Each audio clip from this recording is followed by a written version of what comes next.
মিছাকৈ নকবি সঁচাকৈ সুধিছো জানিব খুজিছো আৰু কিমান জনী আছে বুকুৰে ভিতৰত আছো তয়ে জান কলিও না মান তোৰেনো নাম লিখা আছে।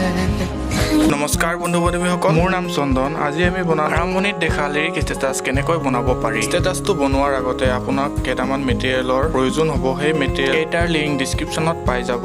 আপুনি কাইনমাষ্টাৰটো অপেন কৰি ল'ব। অপেন কৰাৰ পিছত অতি সহজভাৱে প্লাছ আইকনটোত ক্লিক কৰি আপোনাৰ ষ্টেটাছৰ ৰেচিঅ' চিলেক্ট কৰি ল'ব। আজি আমাৰ ষ্টেটাছটো বনোৱা হ'ব 1:1ত। প্ৰথমে আমি চিলেক্ট কৰিম বেকগ্ৰাউণ্ড। ইয়াত আমি ৰং চিলেক্ট কৰিম বগা। হোৱাইট স্ক্ৰীন চিলেক্ট কৰাৰ পিছত আপুনি সহজভাৱে যিটো বেকগ্ৰাউণ্ড চিলেক্ট কৰিছিলে আপুনি তাত ক্লিক কৰি আপুনি যিমান ছেকেণ্ডৰ ষ্টেটাছ বনাম বুলি ভাবিছে সিমান ছেকেণ্ড বনাই লওক। মই চিম্পুলভাৱে আপোনালোকক দেখুৱাবলৈ 20 ছেকেণ্ডৰ বেকগ্ৰাউণ্ড লৈছোঁ। তাৰপিছত আপুনি চিম্পুলভাৱে লেআউটত ক্লিক কৰি ডিছক্ৰিপশ্যনত দিয়া লিংকটোৰ পৰা ডাউনলোড কৰা মেটেৰিয়েলবিলাক এটা এটাকৈ এড কৰক। যিটো টেম্পলেট আপুনি এতিয়া চিলেক্ট কৰিছে সেই টেম্পলেটত ক্লিক কৰি আপুনি যিমান ছেকেণ্ডৰ ষ্টেটাছ বনাইছে সিমান ছেকেণ্ডলৈ বঢ়াই লওক আৰু স্প্লাইট স্ক্ৰীনত গৈ পুল কৰি লওক। এতিয়া আমি ইয়াত এড কৰিম ফটো। আপোনাৰ মন পচন্দৰ যিকোনো এখন ফটো আপুনি চিলেক্ট কৰি ল'ব পাৰে। আপুনি চিলেক্ট কৰা ফটোখনৰ চাইজ যদি অকণমান ডাঙৰ আছে সহজভাৱে ক্ৰপিঙত গৈ পেলাই আপুনি ফটোখনৰ চাইজ সৰু কৰি ল'ব। ফটোখন ক্ৰপিং কৰি হোৱাৰ পিছত এই চিম্বলটোত ক্লিক কৰি স্ক্ৰীনটো ডাঙৰ কৰি ল'ব। তাৰপিছত আপুনি ফটোখনত ক্লিক কৰি ফটোখন এডজাষ্ট কৰি ল'ব। মই যেনেকৈ ফটোখন এডজাষ্ট কৰিছোঁ ঠিক তেনেধৰণে আপুনিও এডজাষ্ট কৰি লৈ ওপৰত দেখা তিনিটা ডটত ক্লিক কৰি ফটোখন চেণ্ড টু বেক কৰি দিব। এতিয়া আমাৰ নেক্সট প্ৰক্ৰিয়া হ'ব, প্ৰথমে যিখন টেম্পলেট চিলেক্ট কৰিছিলে সেই টেম্পলেটখনত ক্লিক কৰি স্ক্ৰল কৰি ক্ৰমা কি অপশ্যনটো এনেবল কৰি দিব। এনেবল কৰাৰ পিছত যদি গ্ৰীণ আহিছে এই চিম্বলটোত ক্লিক কৰি পেলাই আপুনি এডজাষ্ট কৰি পেলাই এইটো বঢ়াই ল'ব। এতিয়া আমি ইয়াত বাৰ এড কৰিম। সহজভাৱে লেআউটত ক্লিক কৰিব, মিডিয়া ফাইলত যাব। মই দিয়া মিউজিক বাৰটো য'ত আপুনি ডাউনলোড কৰি ৰাখিছে সেইটো চিলেক্ট কৰি ল'ব। এই বাৰটোত যিটো মিউজিক ইয়াত আছে সেই মিউজিকটো অফ কৰি ল'ব। আপুনি হয়তো দেখিব পাৰিছে ওপৰত কিছুমান টেক্সট ওলাই আছে, সেই টেক্সটবিলাক হটাবলৈ আমি ক্ৰপিং কৰিম। ক্ৰপিং কৰি সৰু কৰি ল'ম। সৰু কৰি লৈ পেলাই ইয়াক এডজাষ্ট কৰিম। বাৰটো মিলাই লোৱাৰ পিছত আপুনি তলত স্ক্ৰল কৰিলে দেখিব পাব যে ক্ৰমা কিত চিম্বলভাৱে ক্লিক কৰি পেলাই এনেবল কৰি ল'ম। এনেবল কৰি ইয়াৰ এডজাষ্টমেণ্ট কৰি ল'ম। মই যেনেকৈ বাৰটো এতিয়া এডজাষ্ট কৰিছোঁ ঠিক তেনেধৰণে আপুনি সুন্দৰভাৱে মিলাই ল'ব। আমাৰ বাৰ এড কৰা হৈ গ'ল। এবাৰ প্লে কৰিছোঁ কেনেকুৱা দেখিছে। এতিয়া আমি এড কৰিম লিৰিক্স। আগৰ প্ৰক্ৰিয়াৰে লেআউটত ক্লিক কৰি ডিছক্ৰিপশ্যনত দিয়া লিংকটোৰ পৰা ডাউনলোড কৰা লিৰিকটো আপুনি এড কৰি দিব। লিৰিক্স এড কৰাৰ পিছত আপুনি দেখিব পাইছে যে তলত কিছুমান টেক্সট ওলাই আছে এক্সট্ৰা টেক্সট। ক্ৰপিঙত টেপ কৰি আপুনি লিৰিকটো ক্ৰপিং কৰি ল'ব। ক্ৰপিং কৰি হোৱাৰ পিছত মই যেনেকৈ এডজাষ্ট কৰিছোঁ ঠিক তেনেদৰে টেম্পলেটৰ ওপৰত লিৰিকটো এড কৰি দিব। আমাৰ লিৰিক এড হৈ গ'ল। এড হোৱাৰ পিছত তলত স্ক্ৰল কৰিলে দেখিব পাব যে ব্লাইণ্ডিং অপশ্যন। ব্লাইণ্ডিঙত ক্লিক কৰি মাল্টিপ্লাইত ক্লিক কৰি দিব।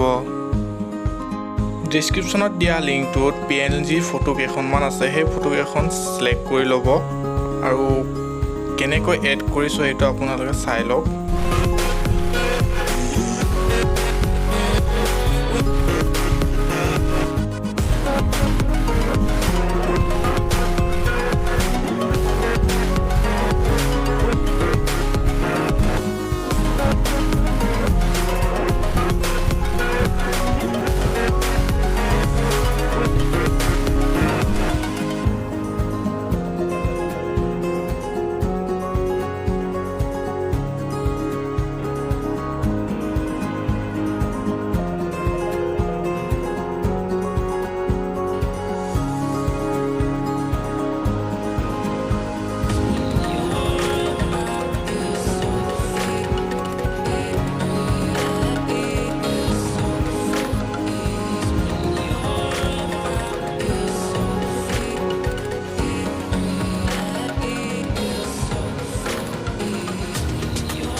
বন্ধু বান্ধৱীসকল, এতিয়া আমাৰ ভিডিঅ' কমপ্লিট হৈ গ'ল। এতিয়া সময় হৈছে বিদায় লোৱাৰ। তেতিয়ালৈকে বাই বাই, টেক কেয়াৰ।